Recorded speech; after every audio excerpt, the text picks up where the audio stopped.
Global climate change impact on Pakistan causing devastating floods. The global map shows sea temperature rises of 0.5 to 1 degree Celsius, land temperature rises of 1 to 2 degrees Celsius, and Arctic temperature rises of up to 4 degrees Celsius. Average surface air temperatures from 2011 to 2021 compared to the 1956 to 1976 average. The graph from 1880 to 2020 shows natural drivers exhibiting fluctuations of about 0.3 degrees Celsius. Human drivers steadily increase by 0.3 degrees over 100 years to 1980, then steeply by 0.8 degrees more over the past 40 years. Change in average surface air temperature since the Industrial Revolution, plus drivers for that change. Human activity has caused increased temperatures, with natural forces adding some variability.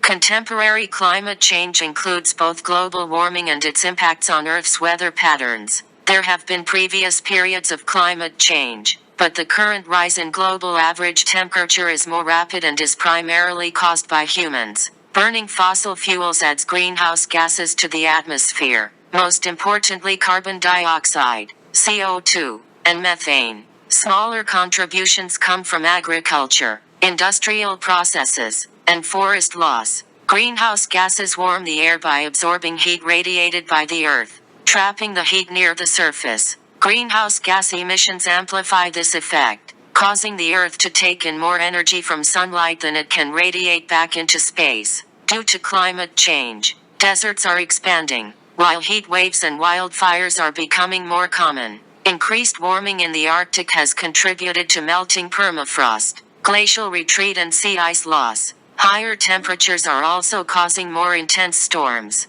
droughts, and other weather extremes. Rapid environmental change in mountains, coral reefs, and the Arctic is forcing many species to relocate or become extinct. Climate change threatens people with food and water scarcity, increased flooding, extreme heat, more disease, and economic loss. Human migration and conflict can also be a result. The World Health Organization, WHO, calls climate change the greatest threat to global health in the 21st century. Even if efforts to minimize future warming are successful, some effects will continue for centuries. These include sea level rise, and warmer, more acidic oceans. Many of these impacts are already felt at the current 1.2 degrees Celsius, 2.2 degrees Fahrenheit, level of warming. Additional warming will increase these impacts and may trigger tipping points, such as the melting of the Greenland ice sheet. Under the 2015 Paris Agreement, nations collectively agreed to keep warming well under 2 degrees Celsius.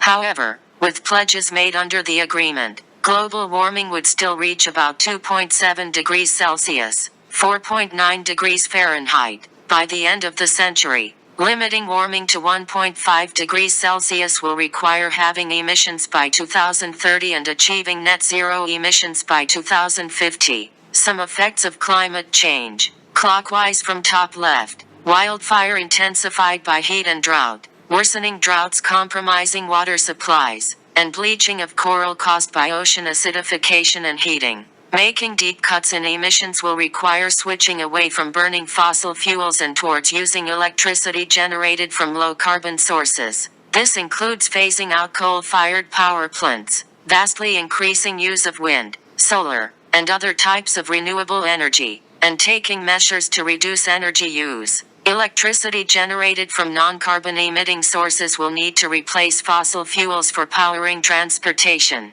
heating buildings, and operating industrial facilities. Carbon can also be removed from the atmosphere, for instance by increasing forest cover and by farming with methods that capture carbon in soil. While communities may adapt to climate change through efforts like better coastline protection, they cannot avert the risk of severe, widespread, and permanent impacts. Environmental effects. The environmental effects of climate change are broad and far-reaching, affecting oceans, ice, and weather. Changes may occur gradually or rapidly. Evidence for these effects comes from studying climate change in the past, from modeling, and from modern observations. Since the 1950s, droughts and heat waves have appeared simultaneously with increasing frequency. Extremely wet or dry events within the monsoon period have increased in India and East Asia. The rainfall rate and intensity of hurricanes and typhoons is likely increasing,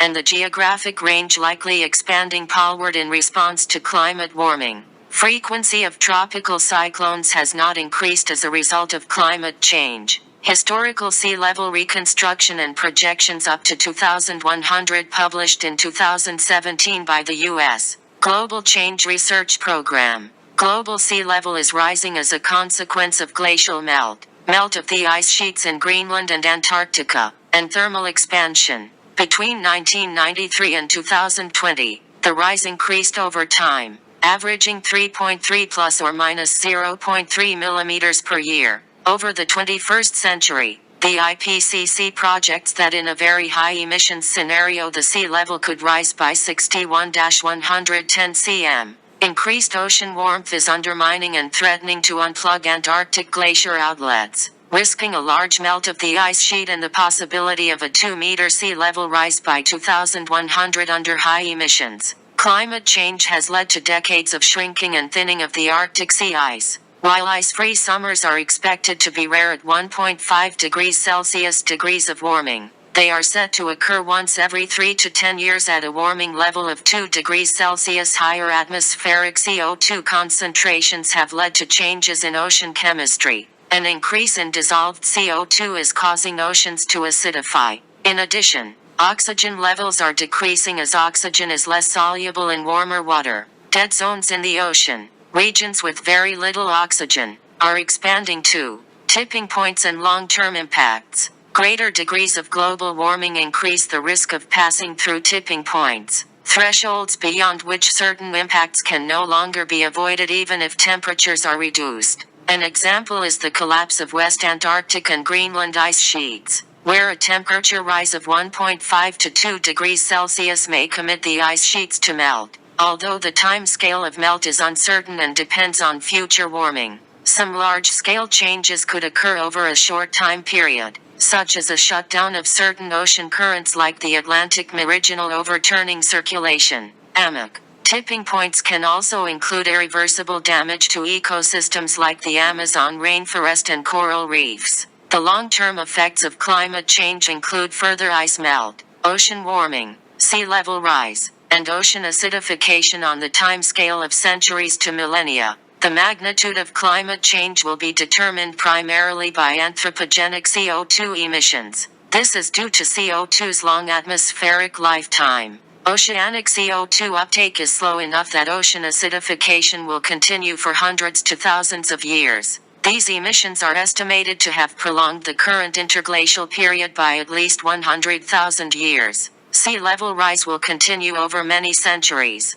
with an estimated rise of 2.3 meters per degree Celsius, 4.2 ft degrees Fahrenheit, after 2,000 years. Nature and Wildlife. Main article. Climate change and ecosystems. Recent warming has driven many terrestrial and freshwater species poleward and towards higher altitudes. Higher atmospheric CO2 levels and an extended growing season have resulted in global greening. However, heatwaves and drought have reduced ecosystem productivity in some regions. The future balance of these opposing effects is unclear. Climate change has contributed to the expansion of drier climate zones, such as the expansion of deserts in the subtropics. The size and speed of global warming is making abrupt changes in ecosystems more likely. Overall, it is expected that climate change will result in the extinction of many species. The oceans have heated more slowly than the land, but plants and animals in the ocean have migrated towards the colder poles faster than species on land.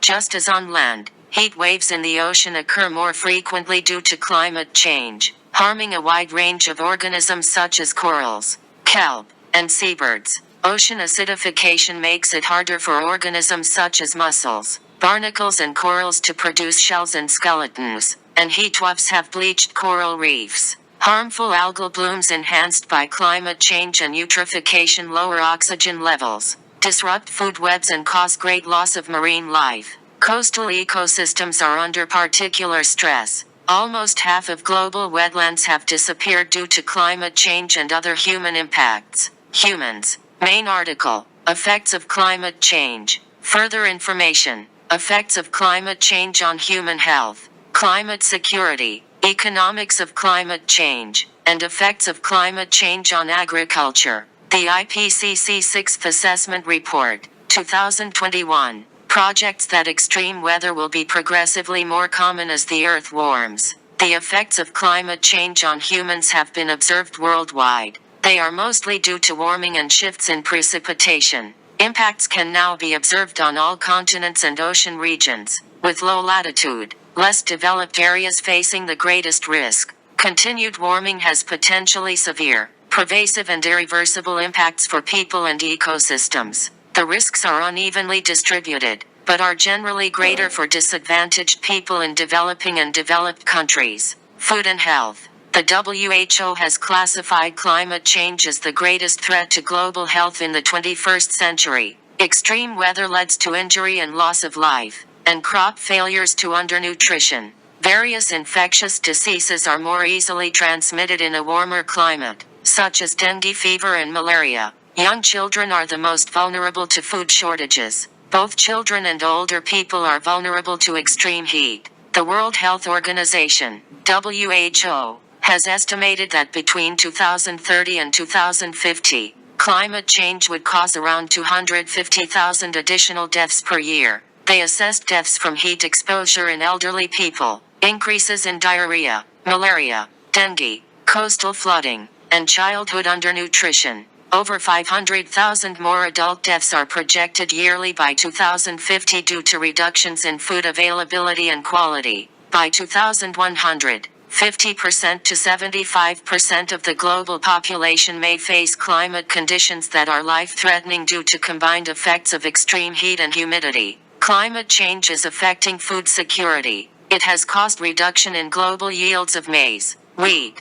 and soybeans between 1981 and 2010. Future warming could further reduce global yields of major crops. Crop production will probably be negatively affected in low-latitude countries, while effects at northern latitudes may be positive or negative. Up to an additional 183 million people worldwide, particularly those with lower incomes, are at risk of hunger as a consequence of these impacts. Climate change also impacts fish populations. Globally, less will be available to be fished. Regions dependent on glacier water, regions that are already dry, and small islands have a higher risk of water stress due to climate change. Livelihoods. Economic damages due to climate change may be severe and there is a chance of disastrous consequences. Climate change has likely already increased global economic inequality, and this trend is projected to continue. Most of the severe impacts are expected in sub-Saharan Africa, where most of the local inhabitants are dependent upon natural and agricultural resources, and Southeast Asia. The World Bank estimates that climate change could drive over 120 million people into poverty by 2030. Current inequalities based on wealth and social status have worsened due to climate change. Major difficulties in mitigating, adapting, and recovering to climate shocks are faced by marginalized people who have less control over resources. Indigenous people, who are subsistent on their land and ecosystems, will face endangerment to their wellness and lifestyles due to climate change. An expert elicitation concluded that the role of climate change in armed conflict has been small compared to factors such as socio-economic inequality and state capabilities. Low-lying islands and coastal communities are threatened by sea level rise, which makes flooding more common. Sometimes, land is permanently lost to the sea. This could lead to statelessness for people in island nations, such as the Maldives and Tuvalu. In some regions, the rise in temperature and humidity may be too severe for humans to adapt to. With worst-case climate change, models project that almost one-third of humanity might live in extremely hot and uninhabitable climates, similar to the current climate found in the Sahara. These factors can drive environmental migration, both within and between countries. More people are expected to be displaced because of sea level rise, extreme weather and conflict from increased competition over natural resources. Climate change may also increase vulnerability, leading to trapped populations who are not able to move due to a lack of resources. reducing and recapturing emissions, climate change mitigation, global greenhouse gas emission scenarios, based on policies and pledges as of 11/21. Climate change can be mitigated by reducing greenhouse gas emissions and by enhancing sinks that absorb greenhouse gases from the atmosphere. In order to limit global warming to less than 1.5 degrees Celsius with a high likelihood of success, global greenhouse gas emissions needs to be net zero by 2050, or by 2070 with a 2 degrees Celsius target. This requires far-reaching, systemic changes on an unprecedented scale in energy, land, cities, transport, buildings, and industry. The United Nations Environment Programme estimates that countries need to triple their pledges under the Paris Agreement within the next decade to limit global warming to 2 degrees Celsius. An even greater level of reduction is required to meet the 1.5 degrees Celsius goal. With pledges made under the agreement as of October 2021, global warming would still have a 66% chance of reaching about 2.7 degrees Celsius, range 2.2 to 3.2 degrees Celsius, by the end of the century. Although there is no single pathway to limit global warming to 1.5 or 2 degrees Celsius, most scenarios and strategies see a major increase in the use of renewable energy in combination with increased energy efficiency measures to generate the needed greenhouse gas reductions,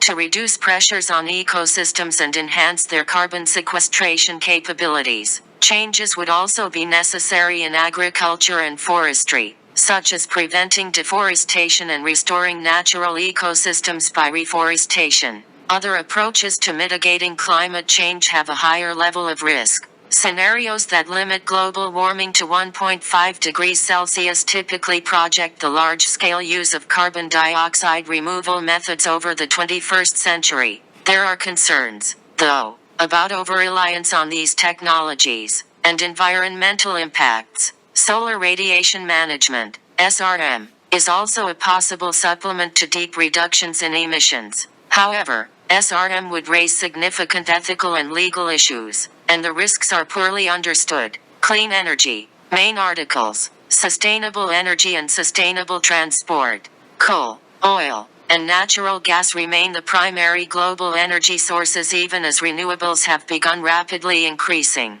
Wind and solar power, Germany. Renewable energy is key to limiting climate change. Fossil fuels accounted for 80% of the world's energy in 2018. The remaining share was split between nuclear power and renewables, including hydropower, bioenergy, wind and solar power and geothermal energy. That mix is projected to change significantly over the next 30 years. Solar panels and onshore wind are now among the cheapest forms of adding new power generation capacity in many locations. Renewables represented 75% of all new electricity generation installed in 2019. Nearly all solar and wind, other forms of clean energy, such as nuclear and hydropower, currently have a larger share of the energy supply. However, their future growth forecasts appear limited in comparison. To achieve carbon neutrality by 2050, renewable energy would become the dominant form of electricity generation,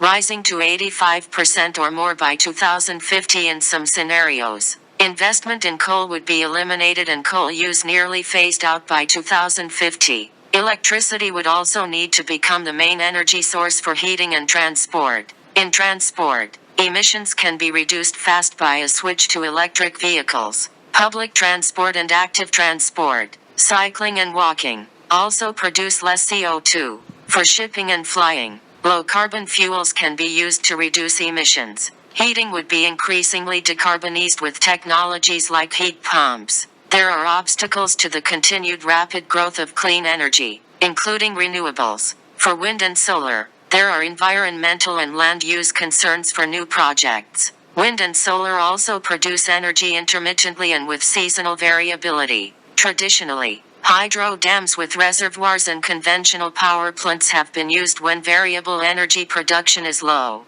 Going forward, battery storage can be expanded, energy demand and supply can be matched, and long-distance transmission can smooth variability of renewable outputs. Bioenergy is often not carbon neutral and may have negative consequences for food security. The growth of nuclear power is constrained by controversy around nuclear waste, nuclear weapon proliferation, and accidents. Hydropower growth is limited by the fact that the best sites have been developed, and new projects are confronting increased social and environmental concerns. Low-carbon energy improves human health by minimizing climate change. It also has the near-term benefit of reducing air pollution deaths, which were estimated at 7 million annually in 2016. Meeting the Paris Agreement goals that limit warming to a 2 degrees Celsius increase could save about 1 million of those lives per year by 2050, whereas limiting global warming to 1.5 degrees Celsius could save millions and simultaneously increase energy security and reduce poverty. Energy conservation. Main articles. Efficient energy use and energy conservation. Reducing energy demand is another major aspect of reducing emissions. If less energy is needed, there is more flexibility for clean energy development. It also makes it easier to manage the electricity grid, and minimizes carbon-intensive infrastructure development. Major increases in energy efficiency investment will be required to achieve climate goals, comparable to the level of investment in renewable energy. Several COVID-19 related changes in energy use patterns, energy efficiency investments, and funding have made forecasts for this decade more difficult and uncertain. Strategies to reduce energy demand vary by sector. In transport, passengers and freight can switch to more efficient travel modes, such as buses and trains, or use electric vehicles. Industrial strategies to reduce energy demand include improving heating systems and motors, designing less energy-intensive products, and increasing product lifetimes. 248. In the building sector, the focus is on better design of new buildings, and higher levels of energy efficiency in retrofitting. The use of technologies like heat pumps can also increase building energy efficiency. Agriculture and industry. See also, sustainable agriculture and green industrial policy, taking into account direct and indirect emissions. Industry is the sector with the highest share of global emissions. Agriculture and forestry face a triple challenge of limiting greenhouse gas emissions, preventing the further conversion of forests to agricultural land, and meeting increases in world food demand. A set of actions could reduce agriculture and forestry-based emissions by 2/3 from 2010 levels. These include reducing growth in demand for food and other agricultural products, increasing land productivity, protecting and restoring forests, and reducing greenhouse gas emissions from agricultural production. On the demand side, a key component of reducing emissions is shifting people towards plant-based diets. Eliminating the production of livestock for meat and dairy would eliminate about 3/4 of all emissions from agriculture and other land use. Livestock also occupy 37% of ice-free land area on Earth and consume feed from the 12% of land area used for crops, driving deforestation and land degradation. Steel and cement production are responsible for about 13% of industrial CO2 emissions. In these industries, carbon-intensive materials such as coke and lime play an integral role in the production, so that reducing CO2 emissions requires research into alternative chemistries. Carbon sequestration. Main articles: carbon dioxide removal and carbon sequestration. Most CO2 emissions have been absorbed by carbon sinks,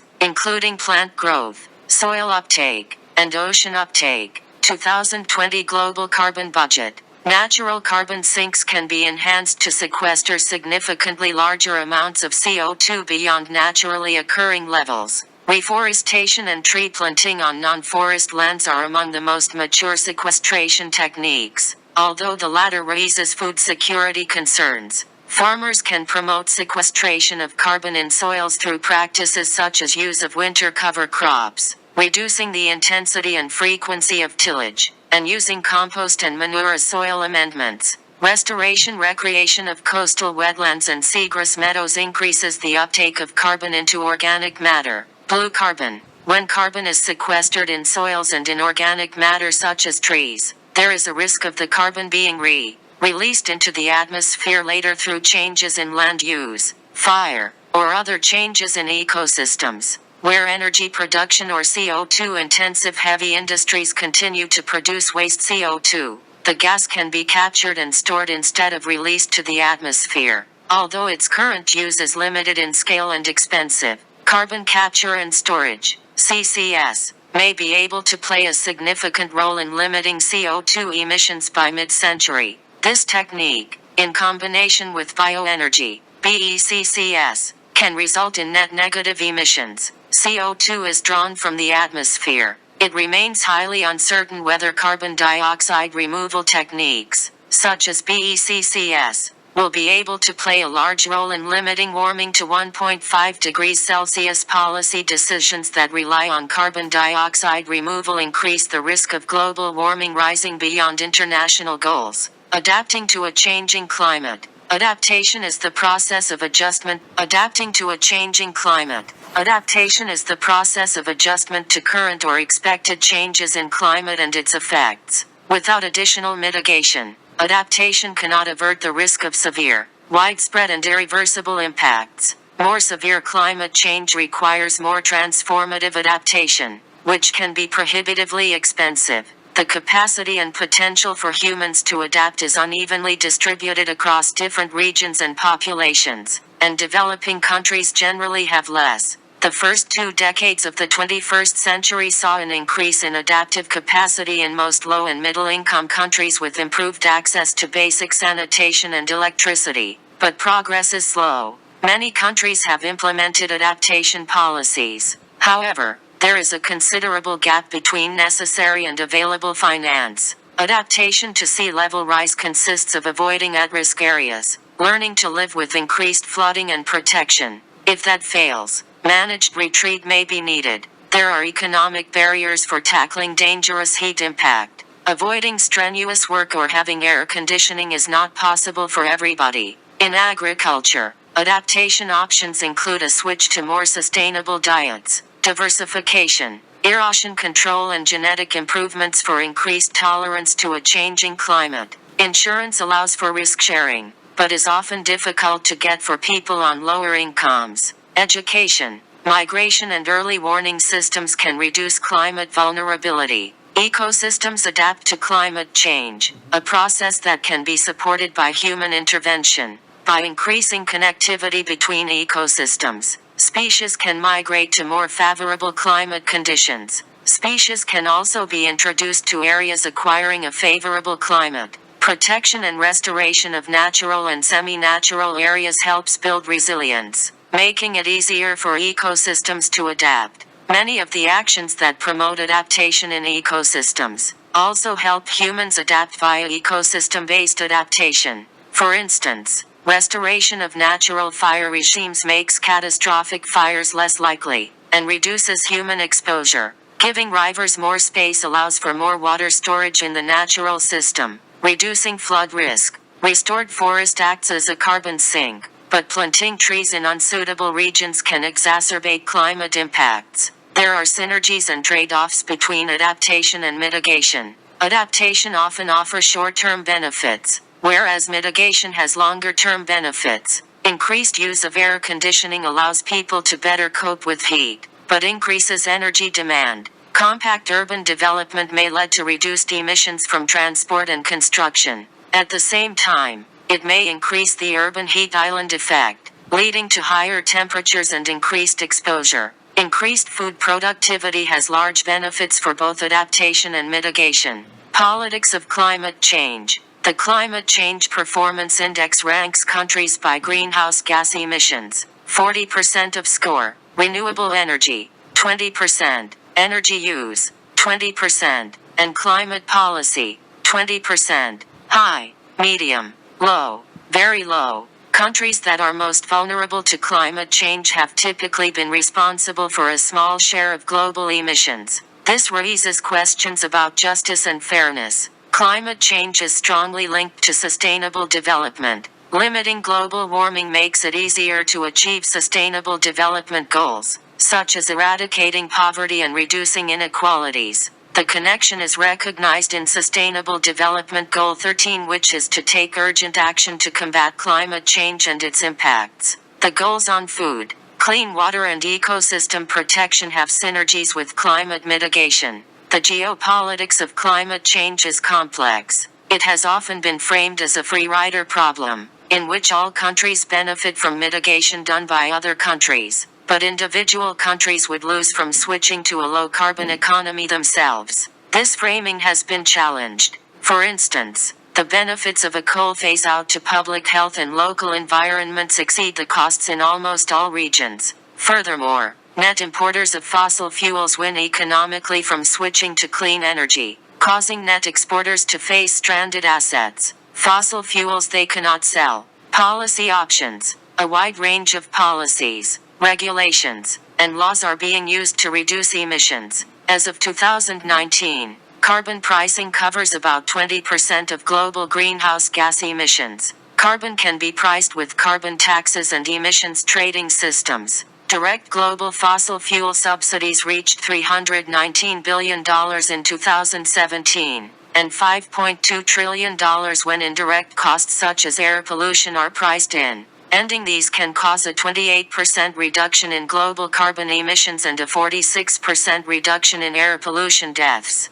Money saved on fossil subsidies could be used to support the transition to clean energy instead. More direct methods to reduce greenhouse gases include vehicle efficiency standards, renewable fuel standards, and air pollution regulations on heavy industry. Several countries require utilities to increase the share of renewables in power production. Policy designed through the lens of climate justice tries to address human rights issues and social inequality. For instance, wealthy nations responsible for the largest share of emissions would have to pay poorer countries to adapt. As the use of fossil fuels is reduced, jobs in the sector are being lost. To achieve a just transition, these people would need to be retrained for other jobs. Communities with many fossil fuel workers would need additional investments. International climate agreements. United Nations Framework Convention on Climate Change. Since 2000, rising CO2 emissions in China and the rest of the world have surpassed the output of the United States and Europe. Per person, the United States generates CO2 at a far faster rate than other primary regions. Nearly all countries in the world are parties to the 1994 United Nations Framework Convention on Climate Change, UNFCCC. The goal of the UNFCCC is to prevent dangerous human interference with the climate system. As stated in the convention, this requires that greenhouse gas concentrations are stabilized in the atmosphere at a level where ecosystems can adapt naturally to climate change, food production is not threatened, and economic development can be sustained. The UNFCCC does not itself restrict emissions but rather provides a framework for protocols that do. Global emissions have risen since the UNFCCC was signed. Its yearly conferences are the stage of global negotiations. The 1997 Kyoto Protocol extended the UNFCCC and included legally binding commitments for most developed countries to limit their emissions. During the negotiations, the G77, representing developing countries, pushed for a mandate requiring developed countries to take the lead in reducing their emissions. Since developed countries contributed most to the accumulation of greenhouse gases in the atmosphere, per capita emissions were also still relatively low in developing countries, and developing countries would need to emit more to meet their development needs. The 2009 Copenhagen Accord has been widely portrayed as disappointing because of its low goals, and was rejected by poorer nations including the G77. Associated parties aimed to limit the global temperature rise to below 2 degrees Celsius. The accord set the goal of sending $100 billion per year to developing countries for mitigation and adaptation by 2020, and proposed the founding of the Green Climate Fund, 304. As of 2020, the fund has failed to reach its expected target, and risks a shrinkage in its funding. In 2015, all UN countries negotiated the Paris Agreement, which aims to keep global warming well below 2.0 degrees Celsius and contains an aspirational goal of keeping warming under 1.5 degrees Celsius. The agreement replaced the Kyoto Protocol. Unlike Kyoto, no binding emission targets were set in the Paris Agreement. Instead, a set of procedures was made binding. Countries have to regularly set ever more ambitious goals and re-evaluate these goals every 5 years. The Paris Agreement restated that developing countries must be financially supported. 308. As of October 2021, 194 states and the European Union have signed the treaty, and 191 states and the EU have ratified or acceded to the agreement. The 1987 Montreal Protocol, an international agreement to stop emitting ozone-depleting gases, may have been more effective at curbing greenhouse gas emissions than the Kyoto Protocol specifically designed to do so. The 2016 Kigali Amendment to the Montreal Protocol aims to reduce the emissions of hydrofluorocarbons, a group of powerful greenhouse gases which served as a replacement for banned ozone-depleting gases. This made the Montreal Protocol a stronger agreement against climate change. National responses. In 2019,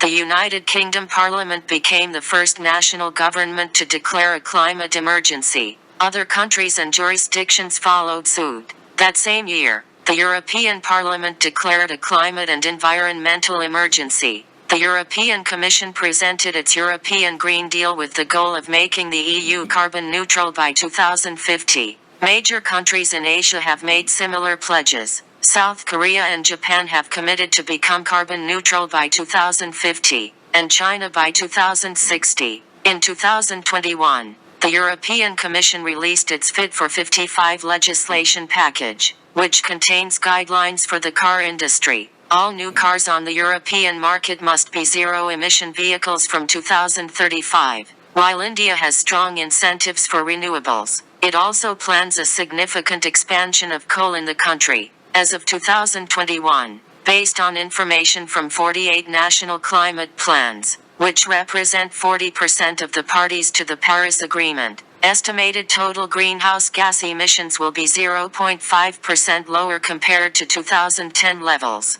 below the 45% or 25% reduction goals to limit global warming to 1.5 degrees Celsius or 2 degrees Celsius, respectively. Society, denial and misinformation. Further information. Global warming controversy, fossil fuels lobby, climate change denial, and global warming conspiracy theory. Data has been cherry-picked from short periods to falsely assert that global temperatures are not rising. Blue trend lines show short periods that mask longer-term warming trends. Red trend lines. Blue dots show the so-called global warming hiatus. Public debate about climate change has been strongly affected by climate change denial and misinformation, which originated in the United States and has since spread to other countries, particularly Canada and Australia. The actors behind climate change denial form a well-funded and relatively coordinated coalition of fossil fuel companies, industry groups,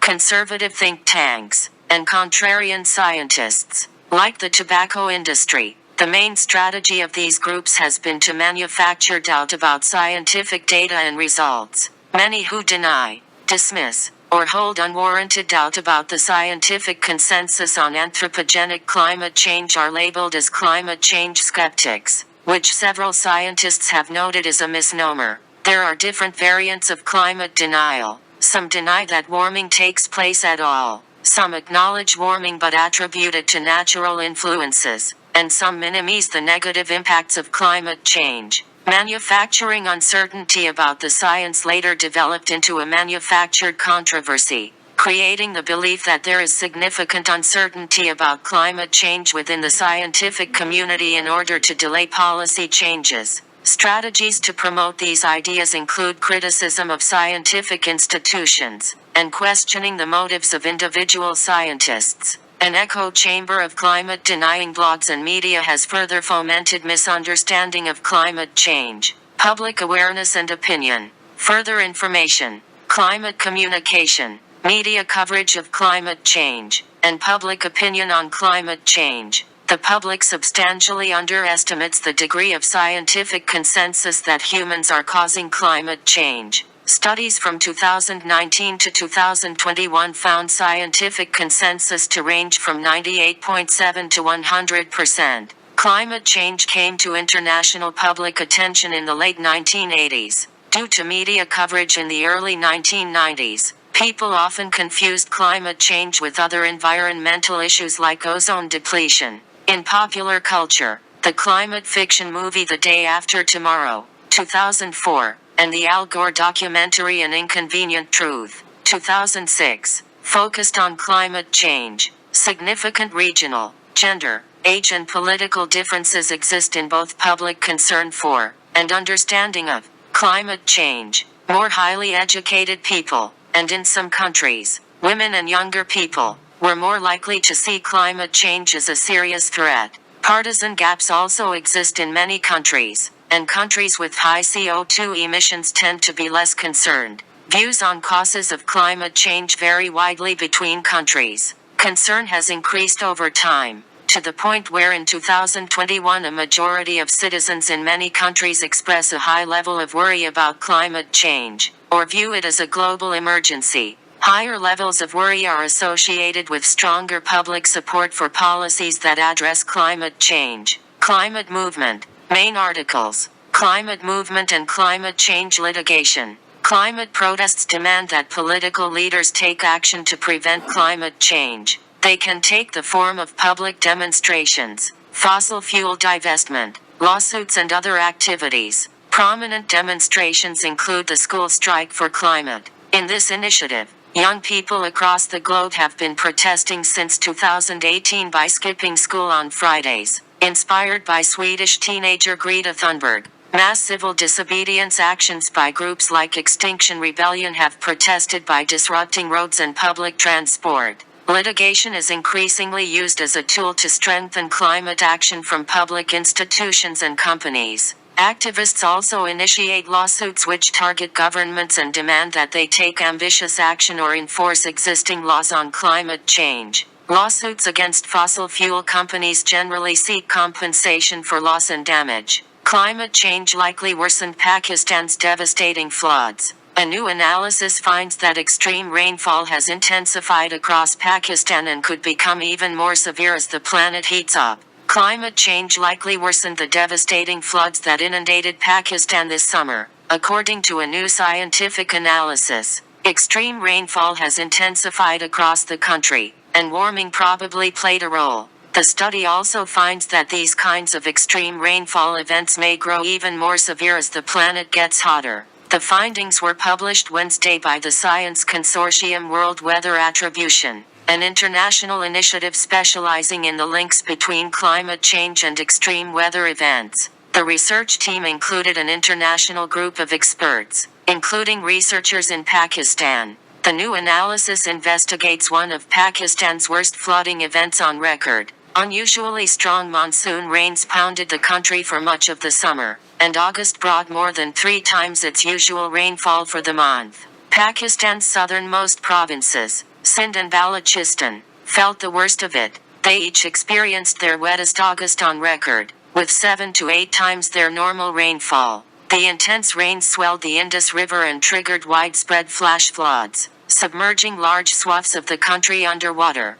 Estimates suggest that at least 33 million people have been affected by the floods and 1,500 people have died. The new study examined the event from 2 different angles. The researchers first looked at the 60-day period of heaviest rainfall across the Indus River Basin, a wide geographic area. They also zeroed in on the 5-day period of heaviest rainfall in Sindh and Balochistan, the worst affected areas. They found that both events constitute a 1 in 100-year event in the present-day climate. That's an event with about a 1% chance of occurring in any given year. The researchers next examined long-term observational data to find out whether rainfall patterns have changed across the region over the years. They found that rainfall has indeed grown more intense, by about 50% for the 60-day event and by as much as 75% for the narrower 5-day event. Finally, the researchers used climate models to investigate the influence global warming may have had on intensifying rainfall in Pakistan.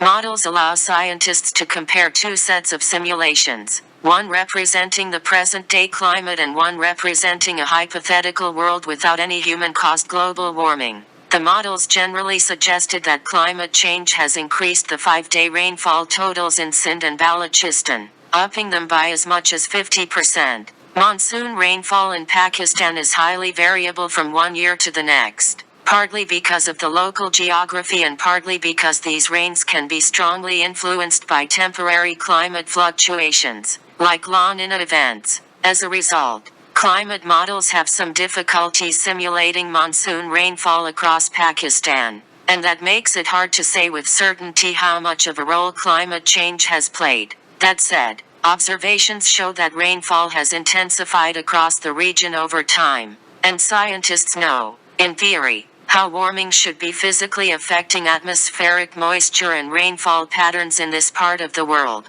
Put all together, we now find that it's likely climate change played a role, said Sjoukje Philip, a study co-author and a researcher at the Royal Netherlands Meteorological Institute, at a press briefing announcing the findings Wednesday. It's just hard to quantify exactly how much. The researchers went one step further to investigate how future warming may affect these kinds of extreme rainfall events in the coming years. They used models to simulate a world that has warmed by about 2 degrees Celsius in total. The world has warmed by about 1.2 C so far. The findings suggest that the 5-day rainfall event will continue to intensify under future warming. Estimates for the 60-day event have major uncertainties because of the same modeling difficulties. Extreme weather events are worsening all over the world under the influence of climate change. That makes them greater threats to human communities. Still, the impacts of extreme weather on people heavily depend on a variety of other factors,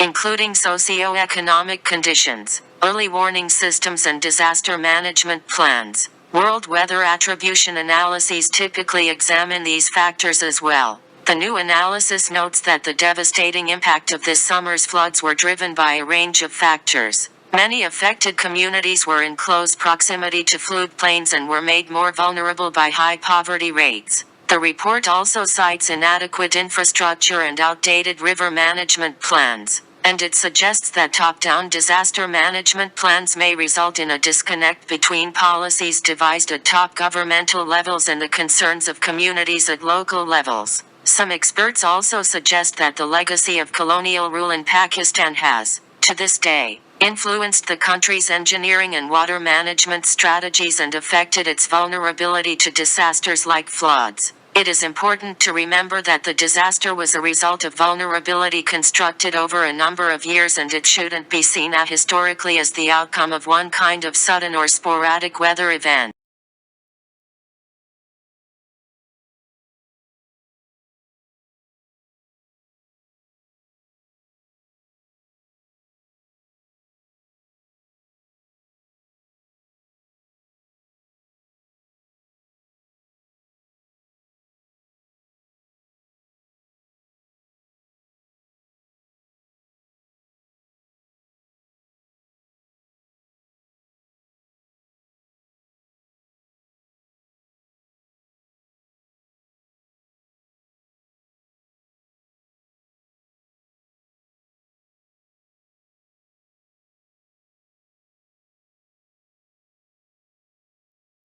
People are dying of waterborne diseases in flood-hit Pakistan. Government must order NDMA to immediately appoint qualified and experienced environmental engineers to tackle the public health emergency in flood-affected areas to save millions of humans from diseases caused by floods. I repeat. Government must order NDMA and Planning Commission to immediately appoint qualified and experienced environmental engineers to tackle the public health emergency in flood-affected areas to save millions of humans from diseases caused by floods. Overseas Pakistani public health and environmental engineers should be requested to immediately come to Pakistan and help fight public health problems. Doctors with degrees in public health and epidemiology must be immediately appointed at NDMA. 9 die of gastroenteritis, diarrhea and malaria in Sindh in the last 24 hours as the crisis overwhelms the country's health system. Dengue fever is also spreading. Waterborne diseases are a new concern in flood-ravaged Pakistan, with the authorities reporting at least 9 such deaths in the last 24 hours, according to government data. All the deaths caused by diarrhea, malaria and gastroenteritis were reported in the southeastern Sindh province, where more than 300 people have died of flood-related ailments since July. Sindh officials said more than 500,000 people are still displaced by the calamity and living in makeshift camps across the province. Meanwhile, the National Disaster Management Authority, NDMA, on Tuesday said the death toll in the catastrophic floods has risen to 1,559. Pakistan was battered by record rains and melting glaciers beginning in the middle of June. The floods at one point submerged one-third of the nation of 220 million people, destroying more than 1 million homes and dozens of roads, railways and bridges. The government, already facing an economic crisis,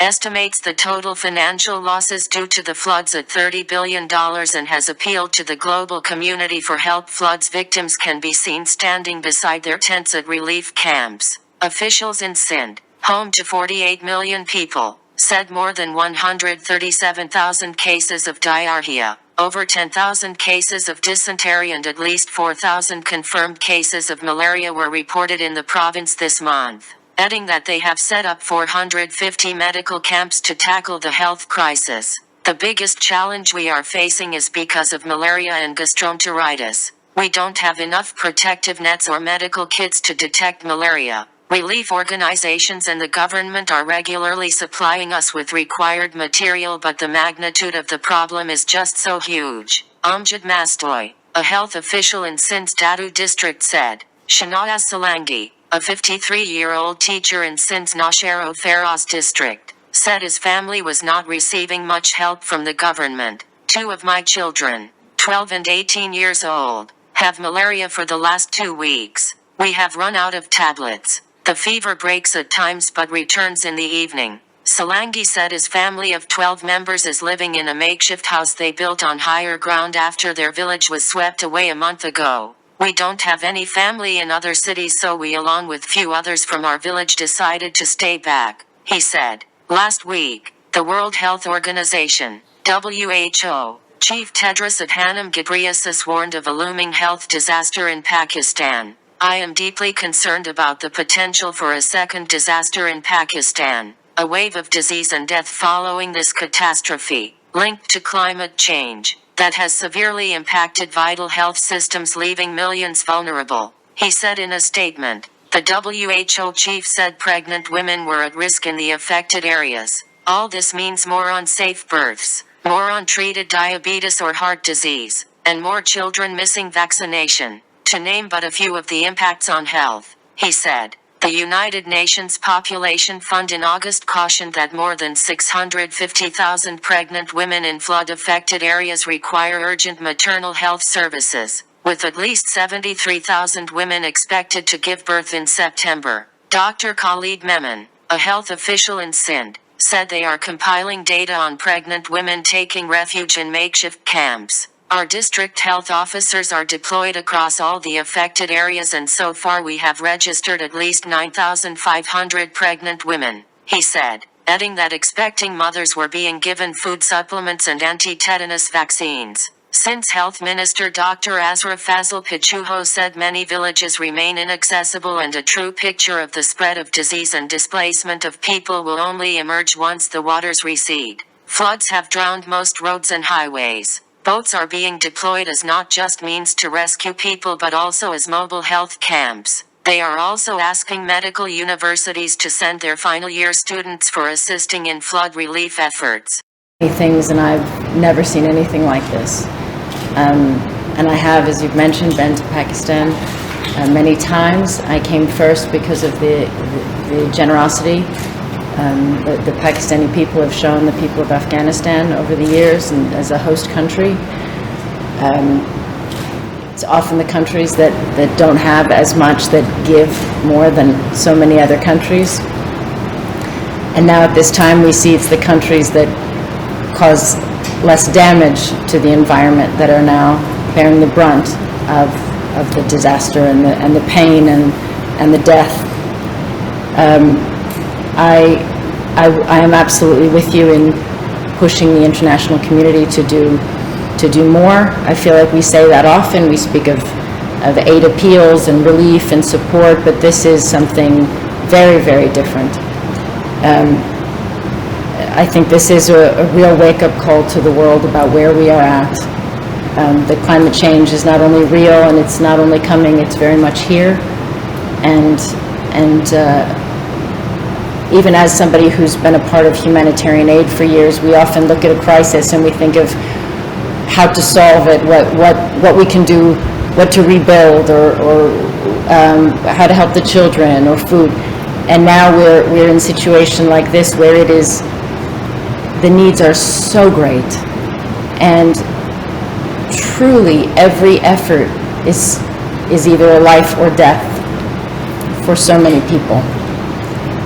Every current effort, and I've seen the Army, I've been with the Army and with my colleagues at IRC,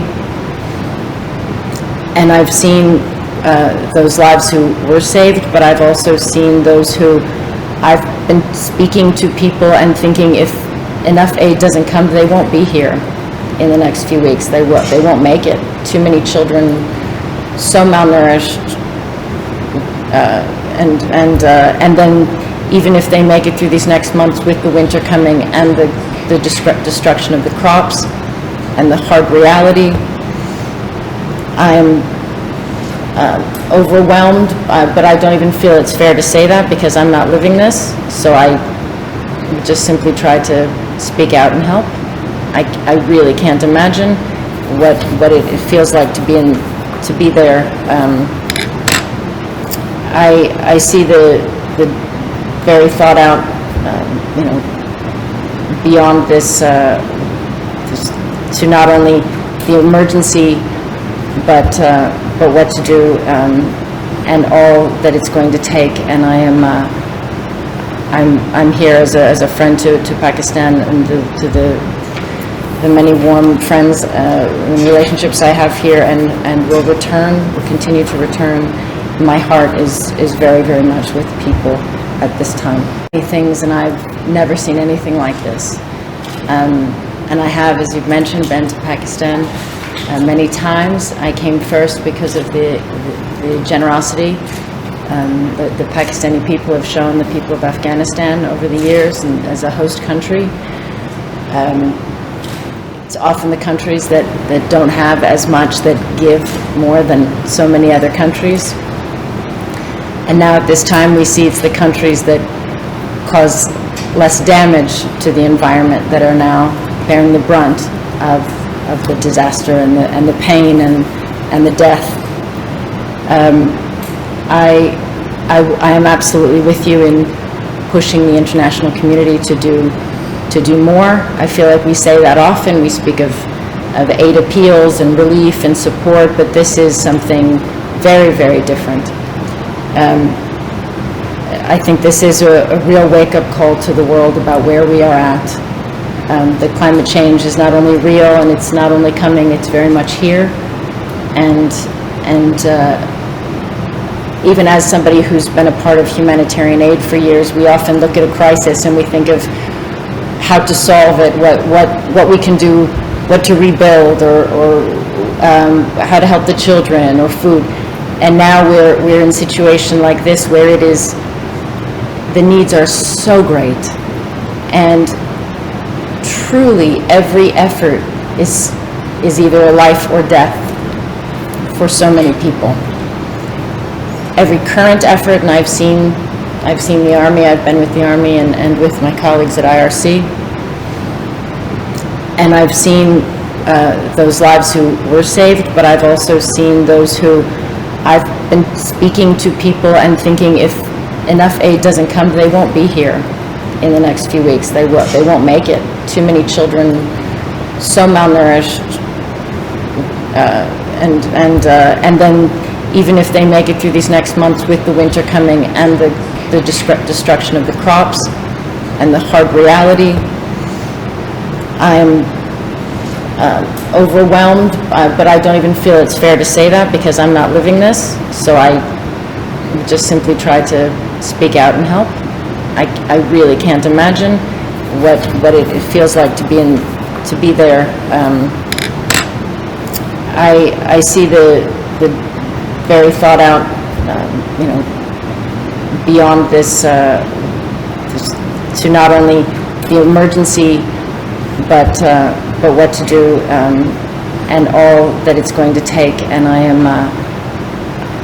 I'm here as a friend to Pakistan and to the many warm friends and relationships I have here, and will continue to return. My heart is very, very much with people at this time.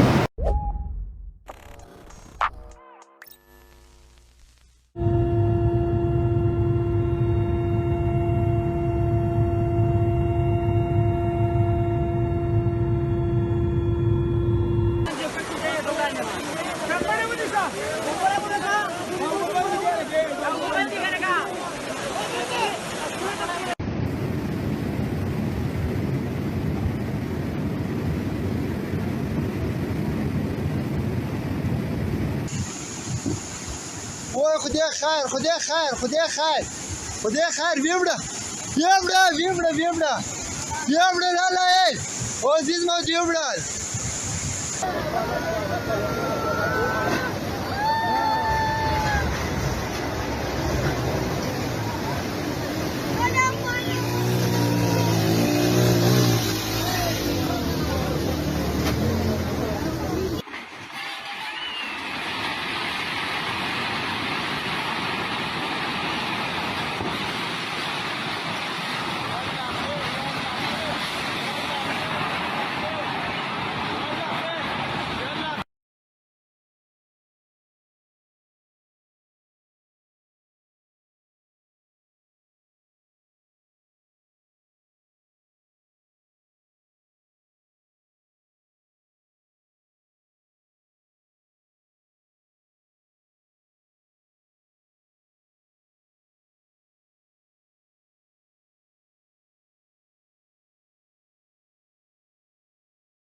You just watched some of the destruction caused by catastrophic flooding taking place all across Pakistan.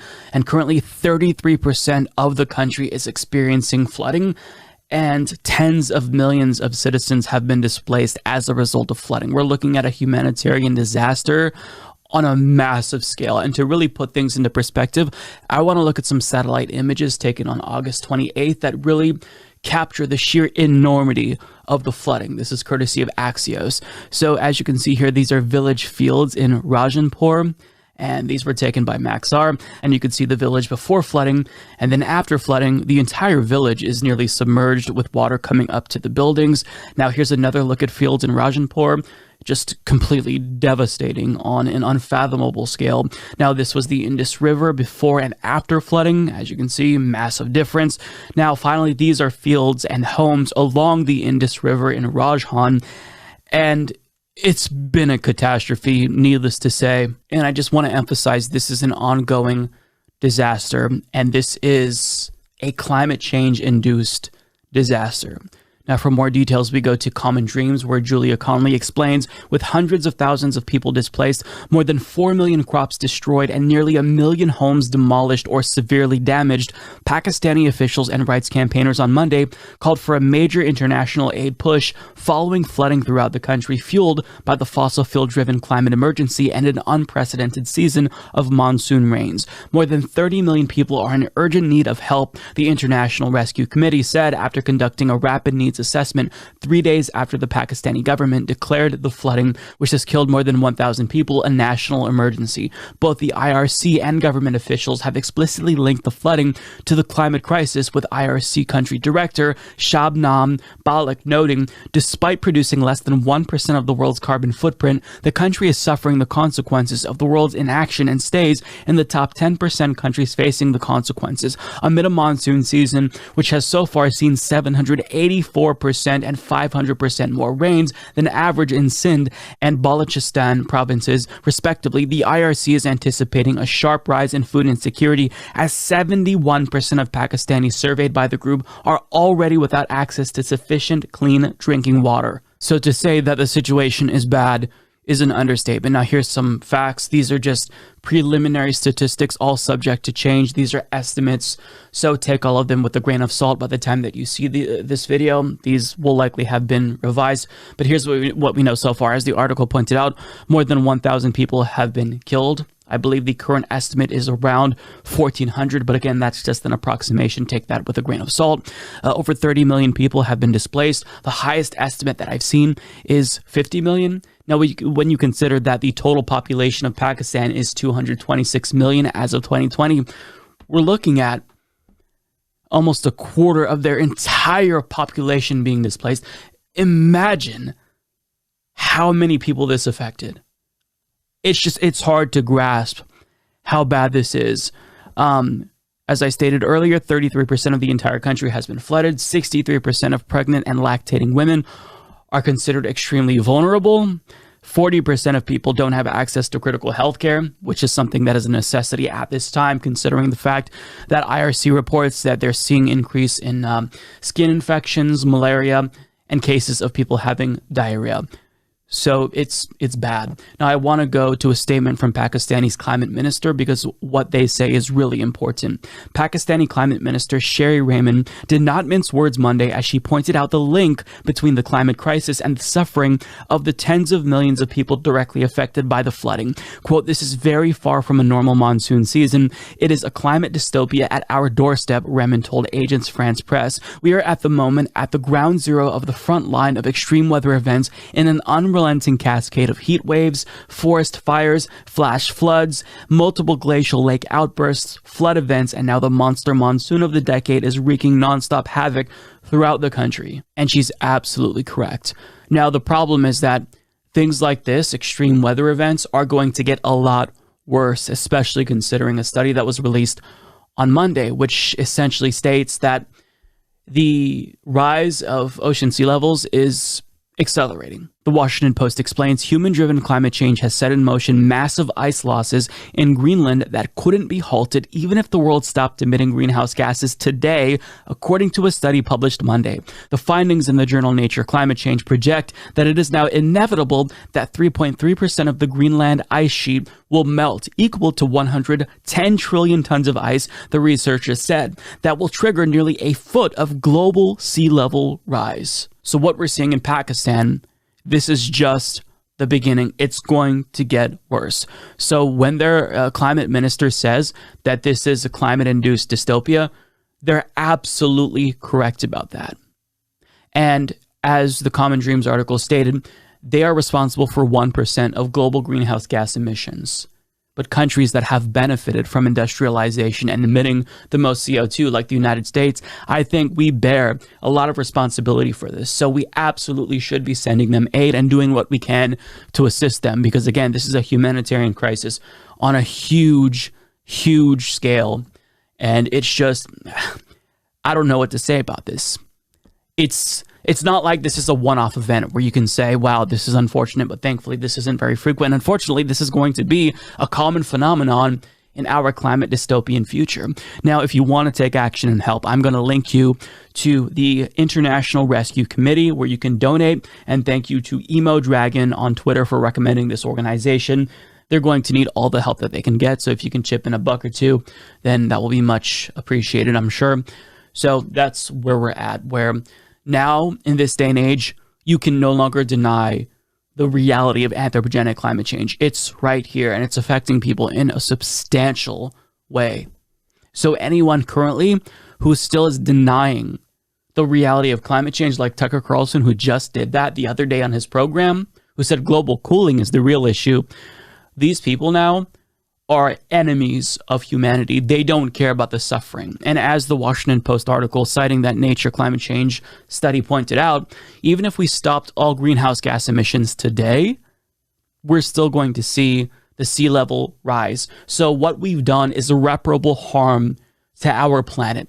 The best that we can do now at this state is try to mitigate some of the damage, but we're still not taking this seriously. Thankfully, the Democratic Party just passed the Inflation Reduction Act, which does provide funding to invest in clean, green technology. The problem is that we're still not taking this seriously when we see goals about reducing, greenhouse gas emissions to 2005 levels, 40% of 2005 levels, whatever that may be. We need to stop emitting greenhouse gas now, like yesterday. But we're not doing that, and that's just, at this point in time, it's not going to happen. So if we're not going to take action, then we have to assist the countries and the islands that are going to experience this, because it's going to be devastating. It is literally going to kill countless people.